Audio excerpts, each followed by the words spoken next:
Hey everybody, welcome to Space Force. I am your host, Jason Tondro. I'm Jim. Hello, and I'm Adrian Smith. Hello. And we are here to talk about, in my opinion, one of the best episodes this season, maybe the best episode this season, the back half of Terra Firma. It's been a really interesting two-part Mirror Universe episode, story arc, spotlighting Georgiou. Maybe I'm just glad to have somebody else in the spotlight other than Burnham for a while. And we've got a lot to talk about. Georgiou's final appearance on the show, the next episode, the next show that she's going to be in, and how this sets it up, and of course the big reveal of who or what Carl is. Is he Carl with a Q? Is he something else? So if you have not already seen the episode, please go watch it and come back, because we are going to spoil the shit out of it, as we like to say on this show. So first, a little bit of plot summary, just to kind of very briefly go over what happened. Georgiou is in the middle of the Mirror Universe, and she's reliving Burnham's treason plotline, which we always knew that she killed Michael Burnham in her universe, but here she doesn't. And instead, she just tortures the shit out of her for like months.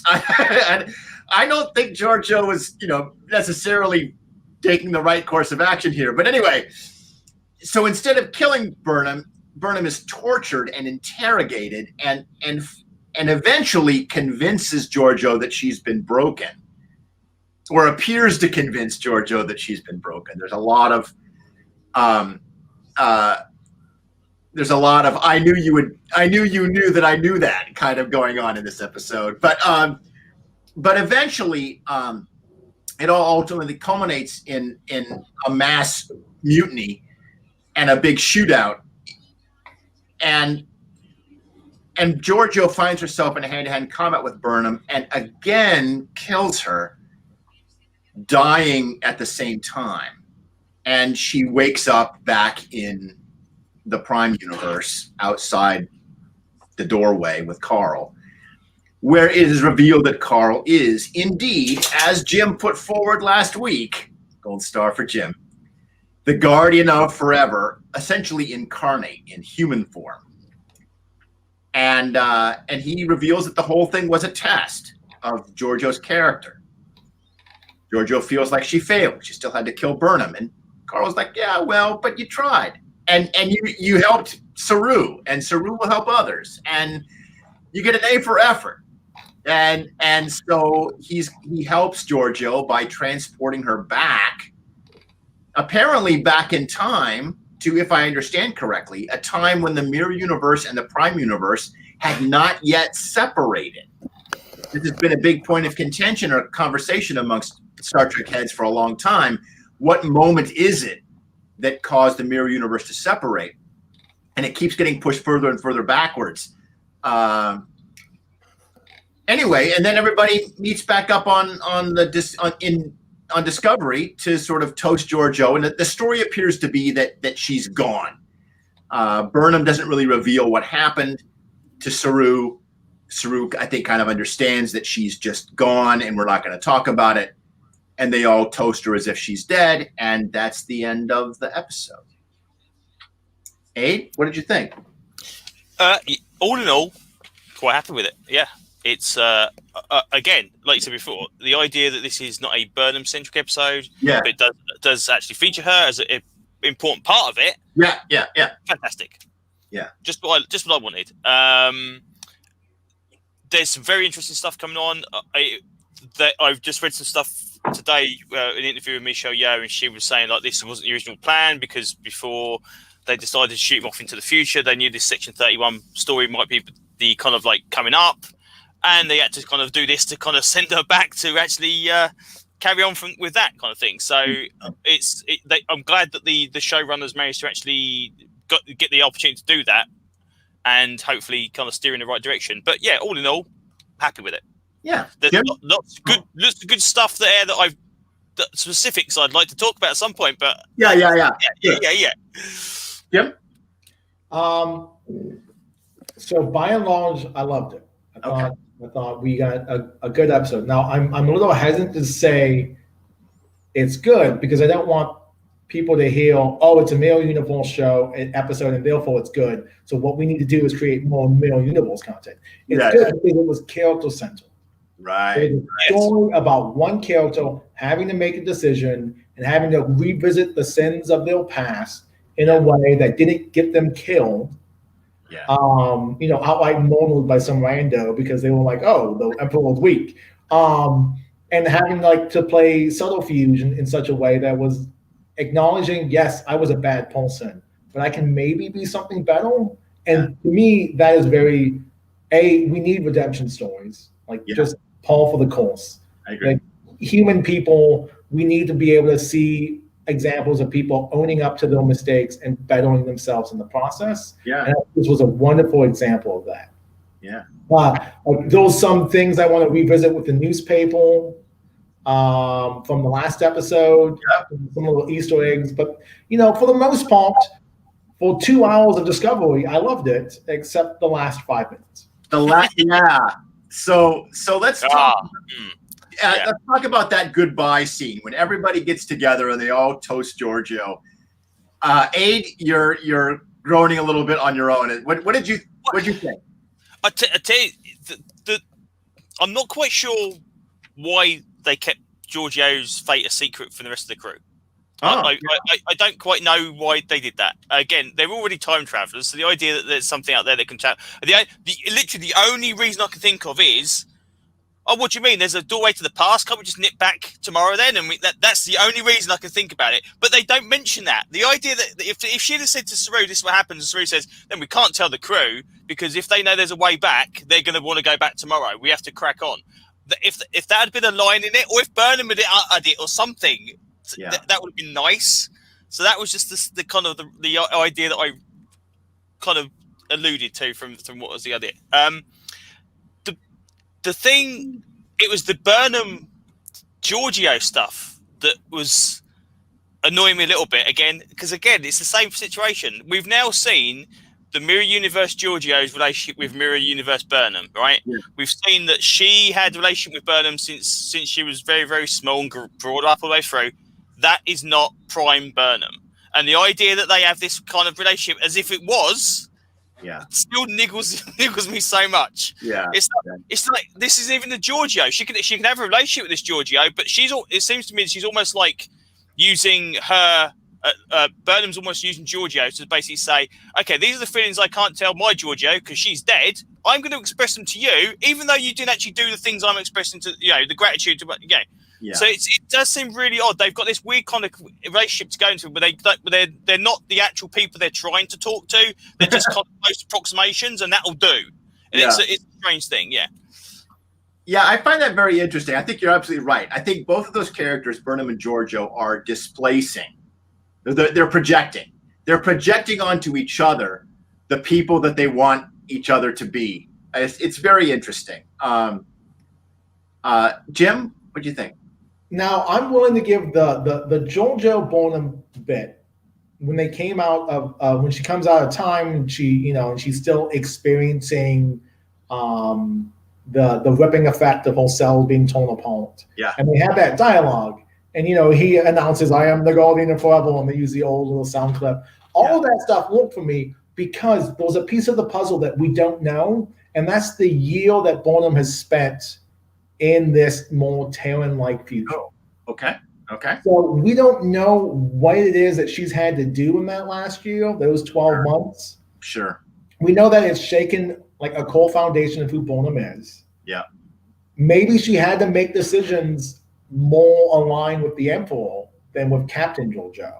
Yeah. And maybe through that experience, and again, this is because I have a giant missing hole in my story. Yeah. And they haven't really done anything to fill it in, but I'm willing to suspend, like if we get the book, the Burnham book that explains what they did for the last 12 months, I'm hoping that the subtext of it is she's becoming more Emperor-like.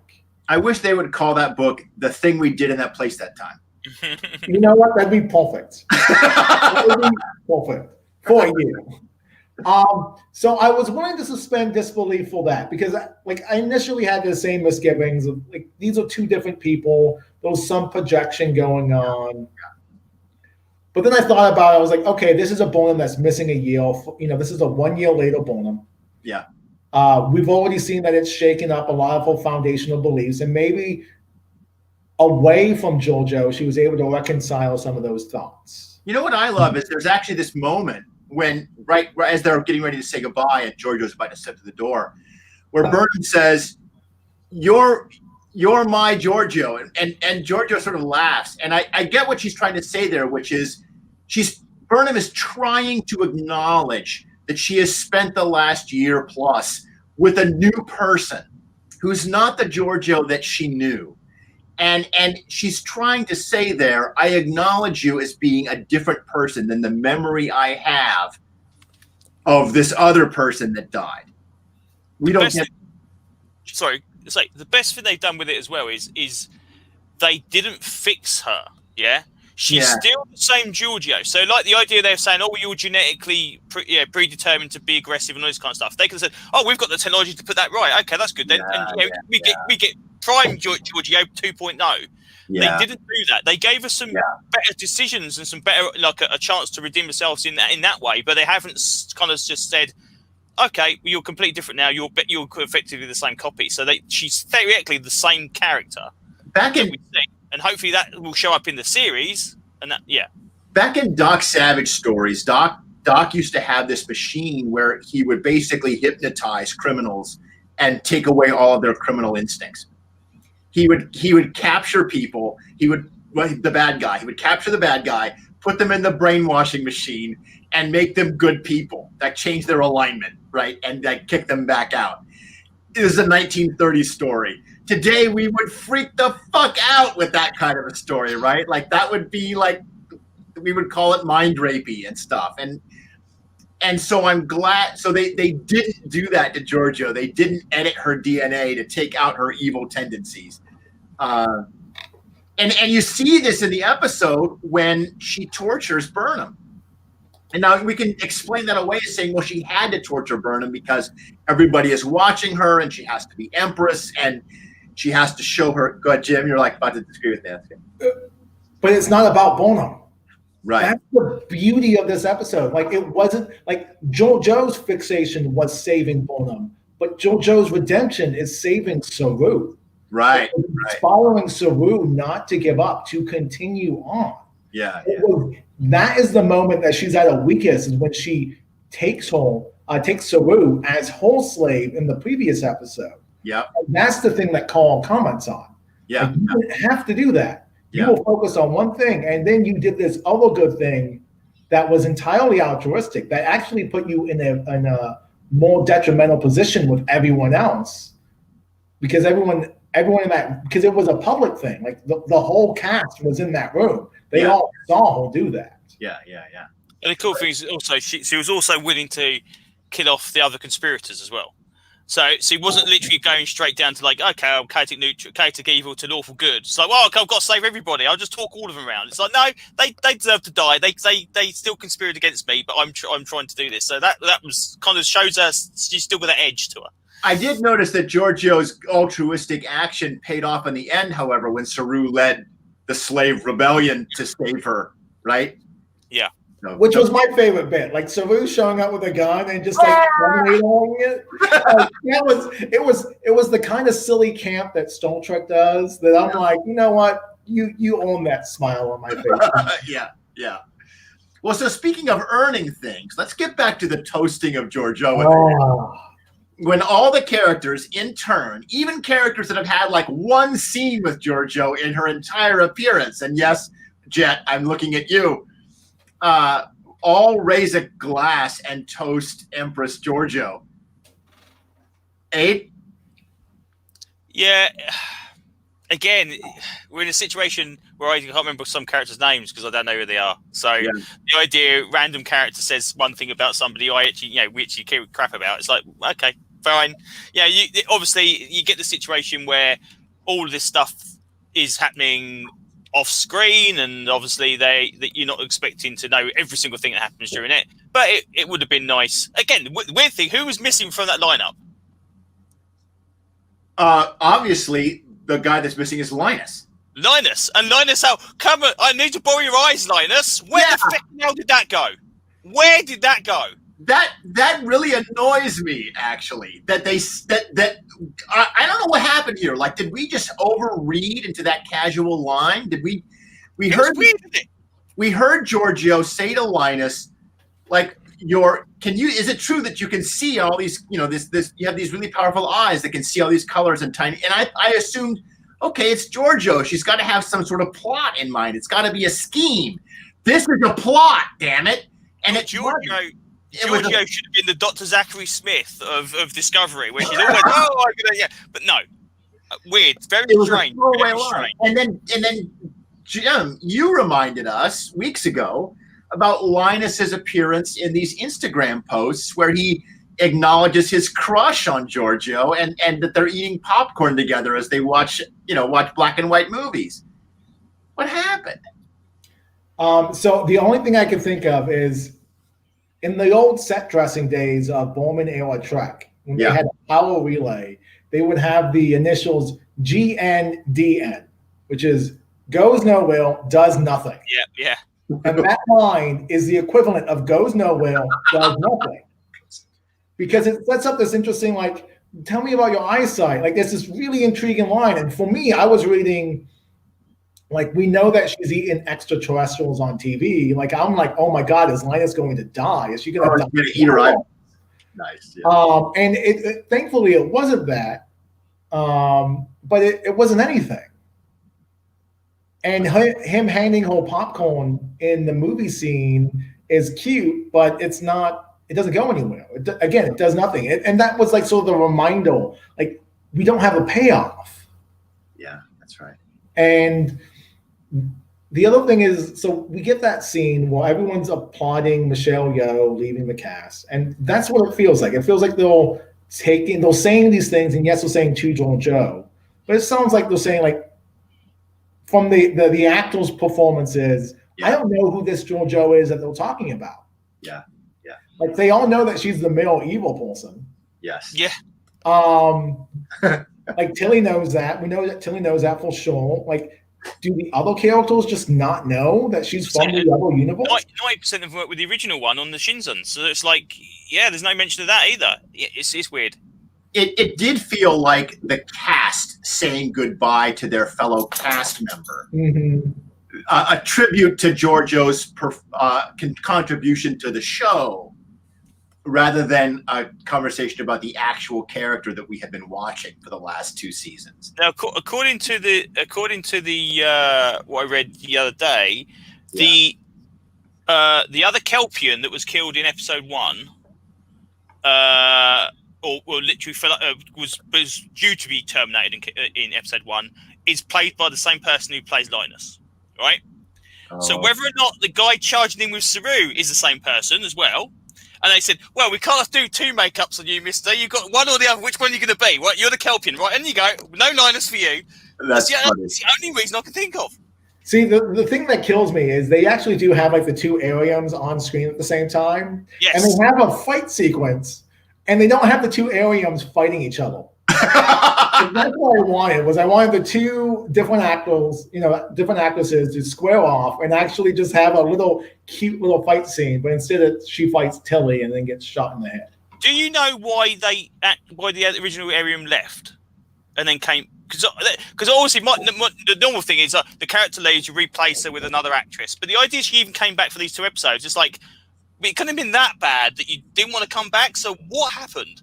Well, they've never explained why she was recast. Yeah. But she actually shows up in the very first episode that the new Arium actor is in. She's in all of season 2 in the background. Right. She's just one of those background people that just keep coming in, and I know it because I'm like, that's the original. Like, I always point out to my wife, like, when we're watching, I'm like, that's the original. Maybe it's just like, okay, I signed up to play this character. I cannot do the makeup. The makeup is too taxing. Give me and maybe that's it. Maybe it's just I can't deal with it. Yeah. It was the acting. Like, they made her like less of a robot. Yeah. I don't know. They've never explained why the actor was recast. So speaking of recasting, I want to put a marker down here that I think I might have been right about something. As Georgiou leaves, she has this final remark to Burnham that Saru isn't the only person worthy of the captain's chair. Yeah. That is a gun on the mantelpiece, my brothers. Yeah. That is, when you say that 3 episodes from the end of the season, that's a gun. It either goes nowhere, does nothing, right? Or you're going to take that gun off the mantelpiece and shoot Saru. Metaphorically, perhaps. I think that with these Kelpians coming up, the fact that there's Kelpians on this ship that is going to resolve the burn crisis, I think I might be right. I think that the captain's chair of the Discovery is the Defense Against the Dark Arts teacher of Star Trek, and that Saru will not be captain next season. The only thing I can think of it is the Admiral says, don't get personally involved. We know the Kelpians don't get personally involved. He may get demoted for something he does, and Burnham takes over. I cannot see Saru going, because Saru is like literally the only unique character in there that is non-human. So the idea that he disappears, but I think the idea, like, Kelpians, okay, he's got to make some kind of decision. The Admiral says, right, you can't be Captain Discovery anymore. Burnham, you take the place. You go and do your science officer stuff you were doing last time. Job done. I don't know. I think he might retire to go help the Kelpians. We don't know what the Kelpian. I really hope not, because I like Saru. I don't want to see him missing from the crew. Yeah, I insist that if he does leave the show, Doug Jones walks on in a Starfleet uniform in the first episode of season 4 with no makeup, as if he was just a background character that's been there the whole time. Yeah, Jim. I can see a situation where Saru being like Saru winds up being their version of, I don't know. I don't want to say George Washington because he's problematic. Yeah, but their version of like Abraham Lincoln or something. Yeah, like yeah, for sure. He's also problematic. Like, it winds up being like Saru to the Kelpians is what Worf should be to the Klingons, right? Like this giant figure in history. Yeah. He's what Picard is to us, right? Yeah. And he's walking among them and they're like inspired, and he has to leave behind the chair. I can see that as a narrative plot device. Yeah. I really think we're going to see a retcon of this season. I still think that part 2 is going to be. It's going to be like Year of Hell Rewounded. Well, I've seen the titles for the remaining episodes, and there's no part 2 this season. That's why I think it's going to be the premiere of season 4. Okay. And they haven't announced titles for that season. No. Right. So that's why I'm sort of suspicious of there's going to be a part 2, and it's going to be something. So you think Jim's still got his money on his chips on the time rewind plot line? We have got a situation. Going in forever. I say we have got a situation now where we have actually guaranteed a 4th season, so they can actually do a cliffhanger. Okay, so let's talk about the Garden of Forever. Since before your sun burned hot in space, and before your race was born, we have awaited a question. The Garden of Forever appears in City on the Edge of Forever. Did I get that right? Yeah. From the first season, widely considered one of, if not the best episode of the original series. It's got a young Joan Crawford as Collins. Joan Collins. I'm sorry, Joan Collins. Wrong Joan. Sorry, stupid mistake. As Edith Keeler. And Edith has actually come up in our series before. We talked about her when we were talking about Generations, Star Trek Generations. That when Kirk ends up inside the Nexus, the Nexus, he should have been with Edith Keeler in the soup kitchen instead of working in the kitchen for a character that we'd never heard of before, and in fact never appears on screen with a face. Jim, can you walk us through the Garden of Forever? Like, okay, for those people that have not watched the original series, what is this thing? And what do we know about it in canon? Not what do we speculate about it or what has appeared about it in soft canon, but what is actually established in the Star Trek canon about the Guardian of Forever? Well, that's easy. That's a simple 30-second conversation. We know it's essentially a donut that you can walk through and go to any point in time. Okay. Like you said, it was written in the City on the Edge of Forever episode by Holland Ellison. Yeah. And that episode was seriously rewritten, right, with a ghost credit by D.C. Fontana. Yeah. Fontana rewrote it to make it more Star Trek. And if you want to know Holland Ellison's version of it, IDW published a graphic novel that is just taken straight from Holland Ellison's script. And Ellison was very vocal about his dislike of the rewrites, even taking his moment for when he won a Hugo Award to speak out about how badly people rewrite artists' work. As a guy who's basically, my job is to rewrite people for a living, like that's what a developer does, I'm kind of calling bullshit on Ellison in this moment, but whatever. Okay. Well, Holland Ellison has a long history with Star Trek that predates this episode.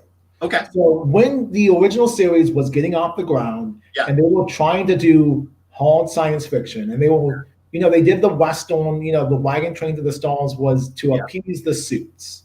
That's why the Man Traps, the first episode, is essentially a monster episode. It's set in a desert. You've got pistols and shooters, and you have to kill the last of the buffalo. That's why they really stress the buffalo line at the very end of that very first episode, to be like, hey, this is where Star Trek fits on the TV landscape. Okay. And then Roddenberry takes these episodes and starts showing them at conventions, and he's trying to cult sci-fi writers. Yeah. He's trying to cult like Sturgeon. He's trying to cult people black. He's trying to cult people who have a fan base in sci-fi already to come in and do these episodes and write these episodes. So Holland does his episode, and his episode has drug use, which is a no-no in Roddenberry's Trek. Yeah. It has conversations about fascism, like blatant conversations about fascism, and poverty and capitalism and all these other social ills that Roddenberry wasn't keen on tackling. Yeah. So DC Fontana rewrites the script, makes it more quote unquote Star Trek. The person who's affected is Dr. McCoy because of an accident, as opposed to a crew member who actually does, gets high on drugs and then winds up saving the soup lady's life. Okay. The Guardian of Forever shows up one more time in another DC Fontana pinned episode called Yesteryear, the animated series. It's the first episode of the animated series. Oh, okay. And it opens with Kirk and Spock jumps out of the Guardian, and they're like, haha, that was a great mission. And everyone's like, who the hell is this guy? Who's Spock? And Spock's like, what do you mean? I'm the first officer of the Enterprise. And Scotty's like, no, you're not. That's the Andorian standing right next to me. And the Andorian's like, yeah, who the hell are you? And they have to, they find out that because Spock went on this one time jaunt, he forgot to jump into the Guardian and save his own life when he was a boy. So this is where all the boy Spock storyline shows up. Yeah, the sea life. He goes back in time, and he pretends he's like a distant cousin of your late father or some nonsense like that. And so Sarek's like, okay, you can hang out with us. And then he essentially gives young Spock all these life lessons, and then helps him through the loss of his boy, through the loss of his pet. Like it's a dead dog story, essentially. Yeah. Shane. Okay. Yeah. And then he jumps back into the present, and the Andorian is never mentioned in continuity again, and the Guardian likewise is never mentioned in continuity again. It comes up a lot in these plot developments. Roddenberry wanted to use the Guardian of Forever in the movies. Okay. He wanted to bring it in and have that be why Spock travels to the past to kill JFK. Because remember, that was his big point. Yeah. And it would have been the Guardian. It wouldn't have been like Slingshot Around the Sun. It would have been like, we revisit this episode. It's the best episode of the original series. Yeah. But for the most part, Burnham treats the Guardian as like it's foreboding. And it shows up in the soft canon. Peter David publicly goes to Holland Ellison's house and goes, hey, I want to use the Guardian of Forever in his Imzadi book. and he explains the whole book to him, and Holland gives him his blessing. Okay. And he says, like, I won't write this book if you tell me no. If you tell me no, I walk away from it. I don't do this. And Holland gave Peter David his blessing. Go ahead, use it. And essentially, it kind of like just disappears. Like, we remember it because it's the quote unquote best episode of the original series. But it goes dormant, and we never even reference it. Like, even casually reference like those are structural superstructural in space that can send you back in time. It's never mentioned. It's a big plot element in Star Trek Online. The Guardian of Forever, in the Star Trek Online game, the Guardian of Forever is created by the Iconians. It's an Iconian gateway, and one of many that exist around the galaxy. And you first encounter it in this really great time travel episode where they pull out audio from the original series, and you meet the original Enterprise, and Spock hails you, and it's this really neat sort of fandom moment. But in this time, wait, really quickly, during this time, now I'm not sure how, like, Holland talked a lot of game. Yeah. Like, if you know anything about Holland Ellison, he had opinions and he was very vocal. Yeah. More power to him for that. Yeah, for sure. But at one point he talked a lot of game. Like, someone asked him, like, why isn't the Guardian of Forever ever used in any, how come we haven't seen it on screen? And he basically said that if they did see it on screen, he would sue Trek. Now, this is a man who sued James Cameron to get a credit on the original Terminator, because at some point James Cameron made mention that he based the original Terminator off of 2 episodes from, was it The Outer Limits? Yeah, that's right. That Holland Ellison wrote. And he sued him on that, and he got a credit on that movie and got paid royalties. So it's not beyond the pale that Holland Ellison was very litigious. And in this episode, it's very interesting because Carl suggests that the Guardian of Forever was part of the temporal wars. That he says people were using me as part of these conflicts, and this is what I thought was the answer to your question. Like, why didn't Burnham explain to Saru and to the crew about the Guardian of Forever? And I thought it was because Carl basically said, like, I'm in hiding. Please don't tell anybody about me. And Burnham knew that if she told Saru would feel obligated to tell the Admiral. And so she just didn't say anything, and Saru understood she wasn't saying anything. And so, like, let's just agree to not talk about it. Okay, so there's some incredibly complex stuff about the time travel stuff. Yeah. That I can think of. Right, so first of all, let's bed down for the minute. This is going to take a little while. Right, so interesting enough, Georgiou doesn't go through the portal itself. She goes through something else. Now, that door, as far as I'm aware, does not transform into the portal. The portal just appears. So we don't see like a reconstruction where kind of it's like using a chameleon circuit to change its appearance. She goes for something else, right?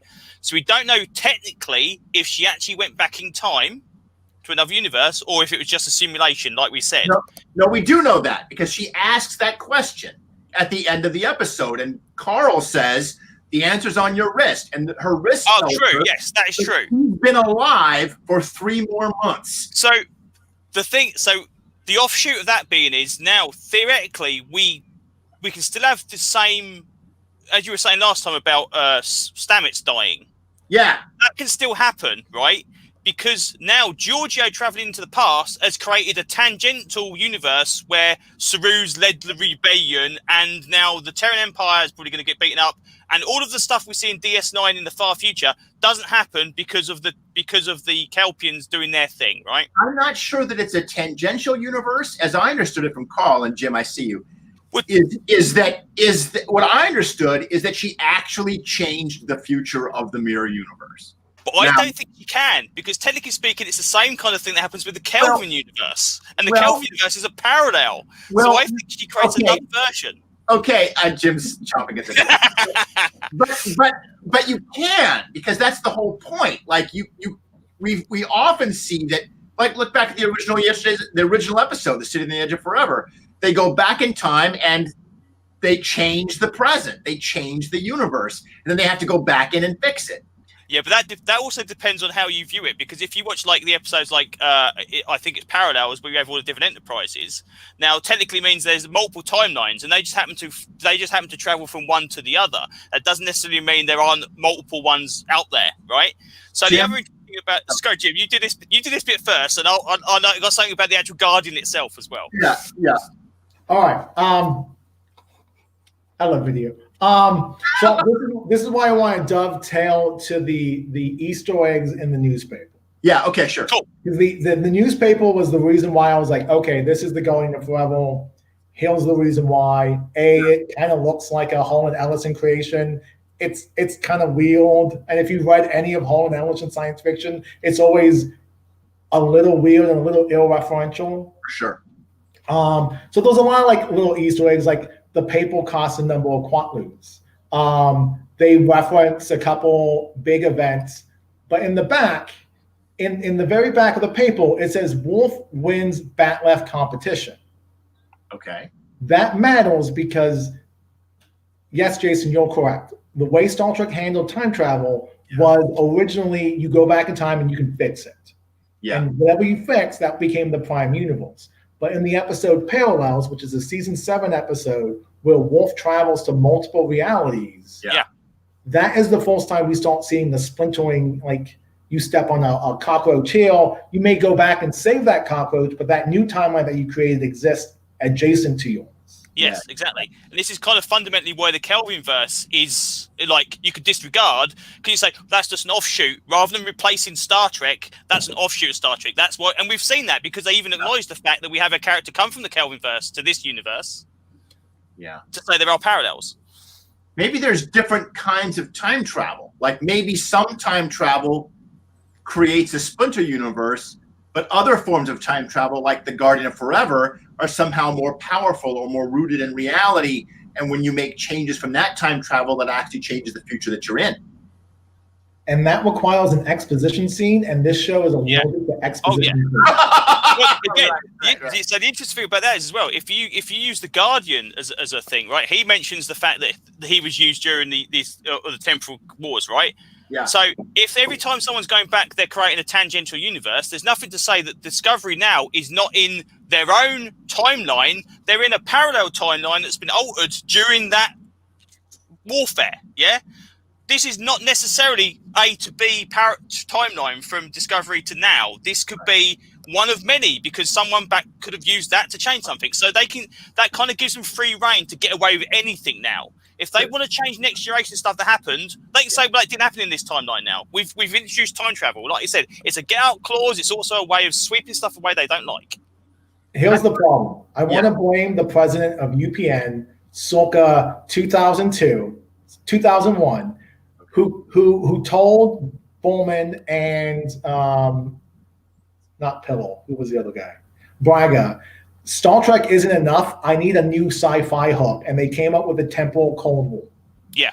Enterprise was never intended to have this temporal Cold War aspect. It was intended to be, we are building the very first starship and we are leaving Earth behind. And this is going to be the exciting, like we get excited by a comet in space because we've never seen it up close before. Right. That was going to be Enterprise. And then they added this whole other temporal Cold War nonsense.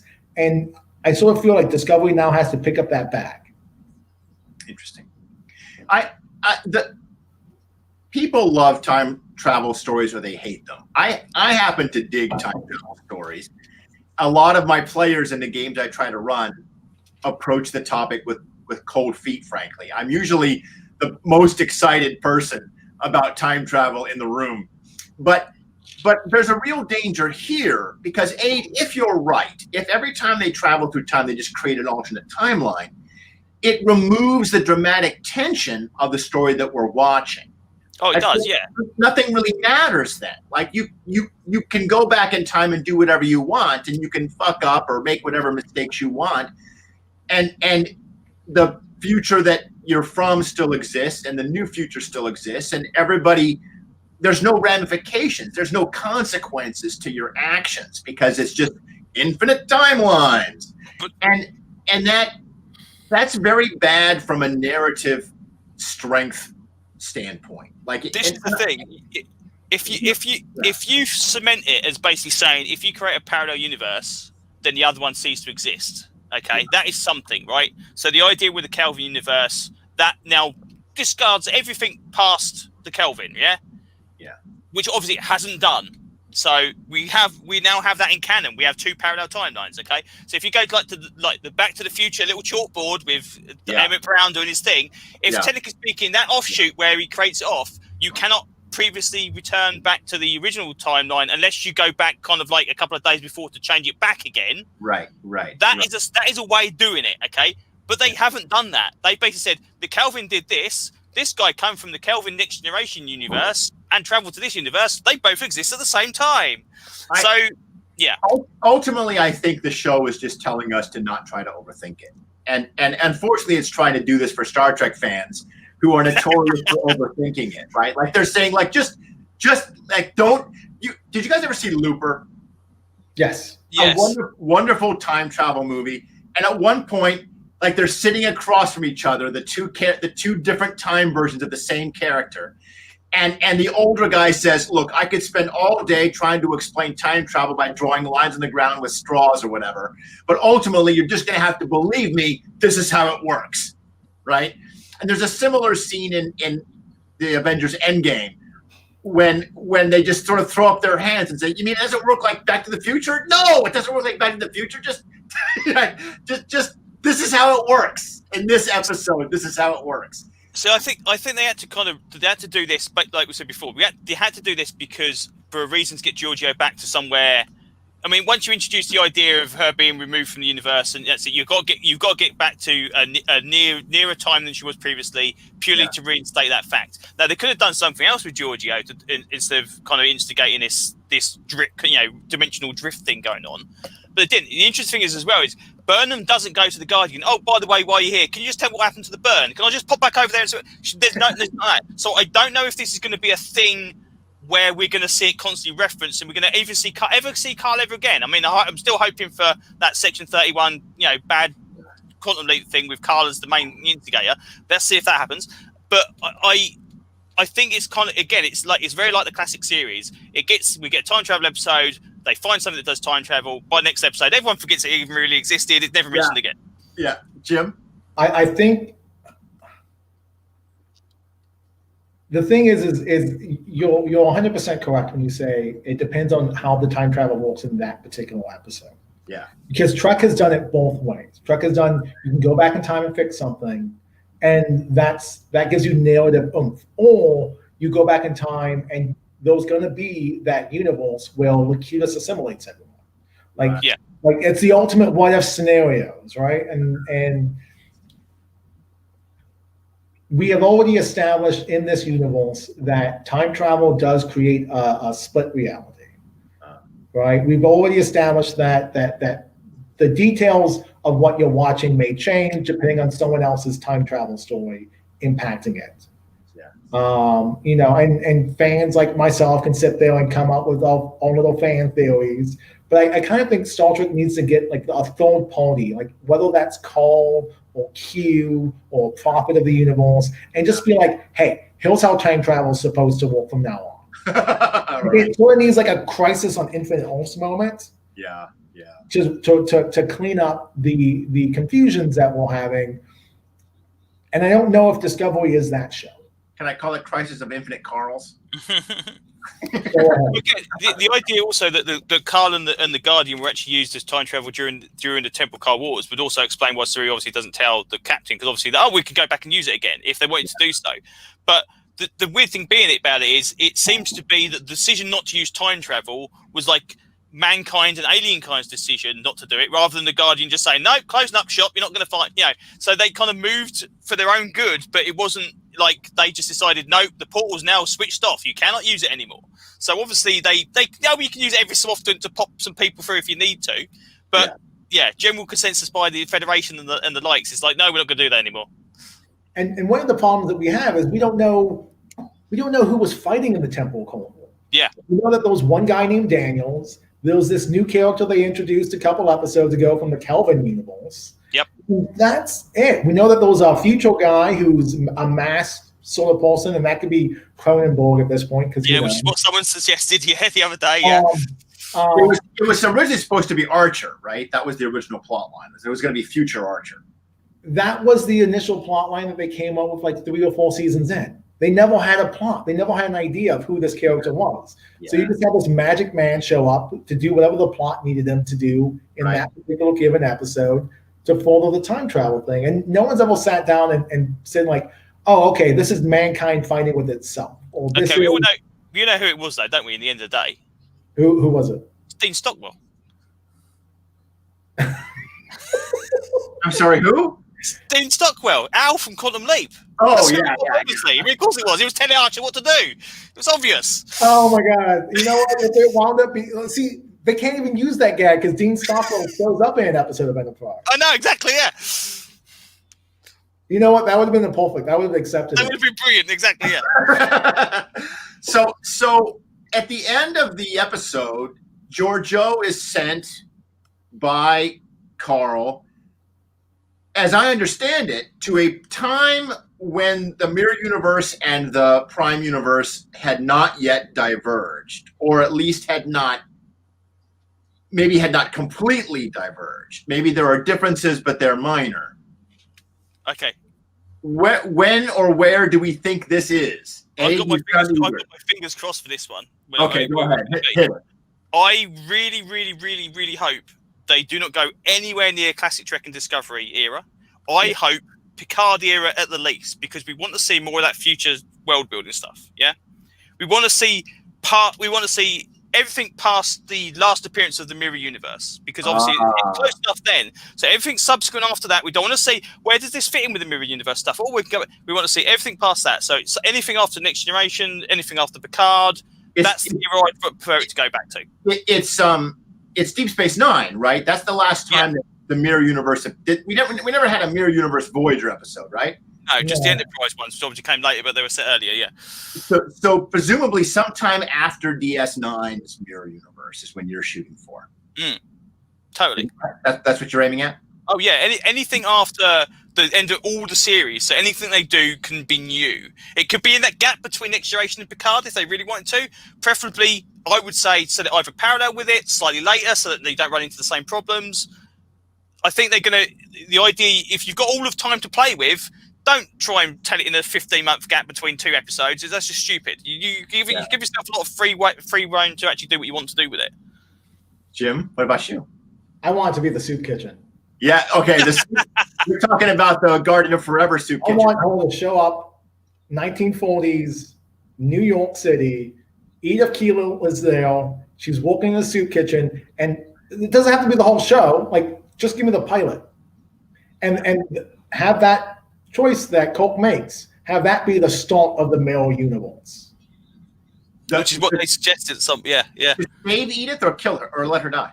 Well, you save Edith, and Edith stops America from entering the wall, and the Nazis take over the planet. And the Nazi Empire is what becomes eventually the Terran Empire. Have they hinted at this before, or is this just a fan theory? Or this is just a fan theory. So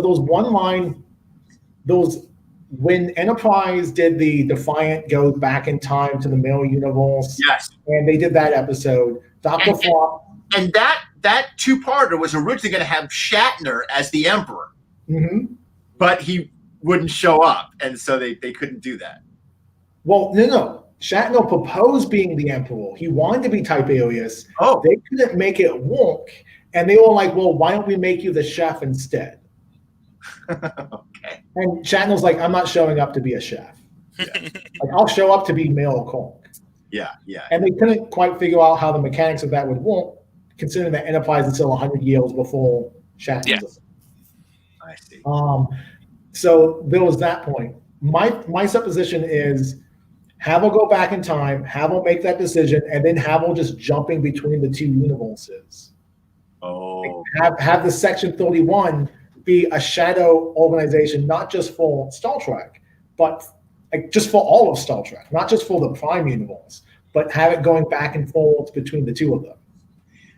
You know, I did not get the impression from Carl that Georgiou was going to continue bopping around in time. as much as I might love that show, my impression was that he was testing her so that he could figure out where to put her. And once he put her there, he was done.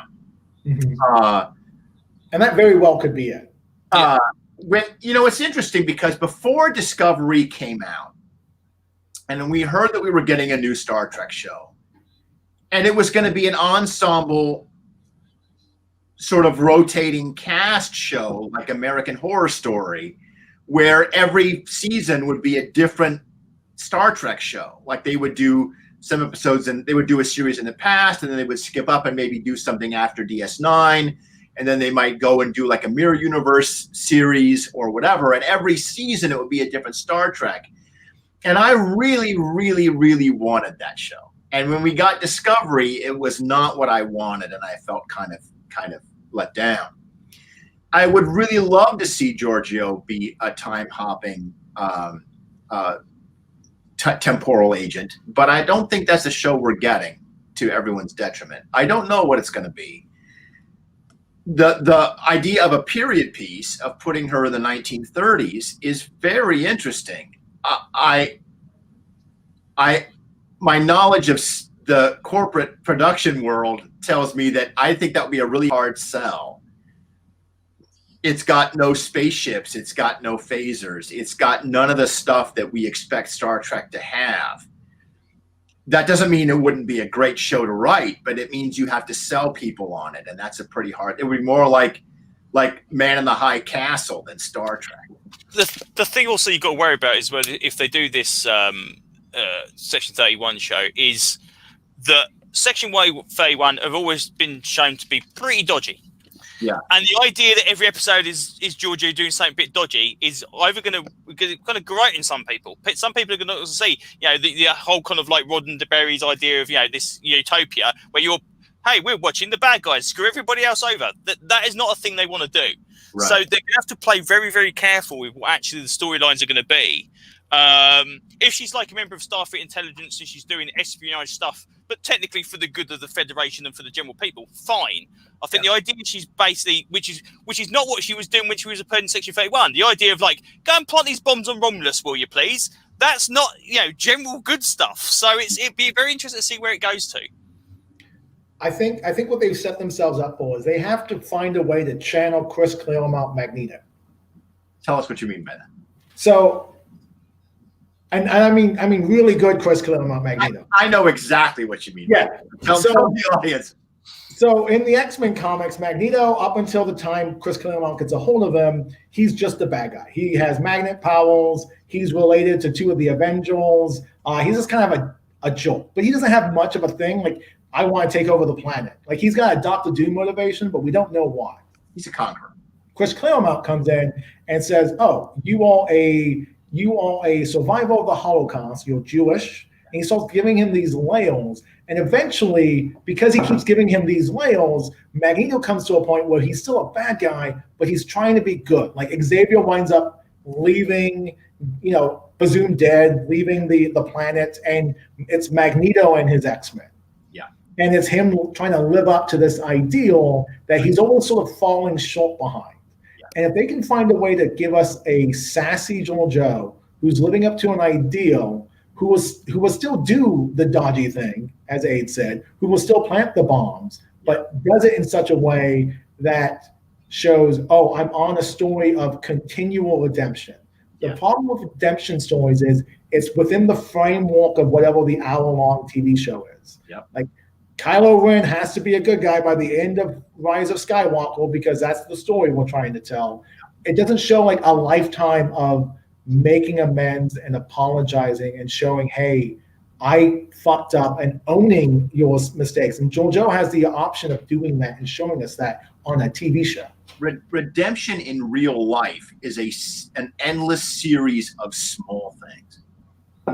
It's not a 1 hour redemption story. People don't buy that. It's not convincing in real life. We like it on the show because it's cathartic and we enjoy watching somebody get redeemed. And it tells us that we can be redeemed, right? It's a way of offering us hope. But in real life, owning up to your mistakes, correcting your behavior, and trying to be good over the long haul is a war of attrition, right? And that's interesting. I agree that I love the way that Georgiou works her way through these 2 episodes of Terra Firma. The way that she's constantly using that. She says, I've seen a version of the future and it's luminous. It's luminous. Luminous was the one. I love that one. Yeah, it's luminous. It's bright and it's filled with light. And this is especially interesting because the mirror universe, which we've ascertained, everybody lives in darkness in the mirror universe all the time because their eyes can't take bright light, right? And so when she describes this world as luminous, she's talking about a process of moving from shadow into light. And she wants to get there. She can see it. But like Moses, she's got to die before she reaches the promised land, right? And I really dig that. And I felt like watching her do bad things because she does some really awful things in Terra Firma. I mean, she still orders, the executions of all these people, and she tortures Burnham. And watching her torture Burnham and authorize the torture is not cool, right? Like, I don't care what your explanation or your defense for it is. I don't care who's doing it. Torture is still torture, even when it's Michelle Yeoh doing the torture. And it's bad. But then at the same time, she's like, God damn it. All I want you to do is just love me. And by the time the episode is over, and she criticizes herself, she judges herself and says, I failed because I thought my goal was to not kill Burnham. And as you pointed out, Jim, Carl's like, that was never your goal. That you thought that was your goal, but that was never your goal. Your goal is to become a better person. There's this long kind of running gag that of the old Obama White House that Obama would say, like, look, better is good. It's not perfect. It's not going to get us everywhere we want to go, but better is good. And let's not be disappointed about better. Georgiou is on that path where she wants to be better. She doesn't really know how, but she's seen this luminous galaxy and she wants to somehow get there. I don't know what the show is going to be, but if it gives us that show, if it gives us a show about a person who's done bad things and is trying and often failing, but trying to be a better person, I'll watch that show. Because like we said last time, they haven't actually mentioned it's Section 31 technically speaking. They mentioned we're getting a Michelle Yeoh show. And that's correct, isn't it? They haven't actually stated, it's Section 31, it's Section 31 Georgiou, whatever. Jim? All the press keeps saying it's a Section 31 show, yeah. But I don't know how. It could be something totally different. Yeah, because I think they should not do that. Yeah, you've got now the opportunity to insert in any point within Trek history. Don't tie it to Section 31. Like I say, Section 31 is not the guys you want to be rooting for every episode. If I had to pick a more conventional time period, the time period I want Hall to show up in, is I want Hall to be in the position right after Spock has that speech from All Kirk. Yes. He tells him, save the Hawkins and make it stick. I will think about it. I will consider it, right? Isn't that Spock's last line? Yes. Yeah. And then we see the payoff of that in DS9, right? Like he did make a more peaceable empire over time. Yeah. Like if she's part of that reformation and that reconciliation, I'd be very interested in a more conventional Mirror Universe style show. Well, the interesting thing about that would be is that somebody in CBS does seem to think that you have to have Spock, you have to have a Vulcan in your show for anybody to watch it. If we had Emperor Spock with Georgiou as his attaché, like the fans would go fucking berserk over that, right?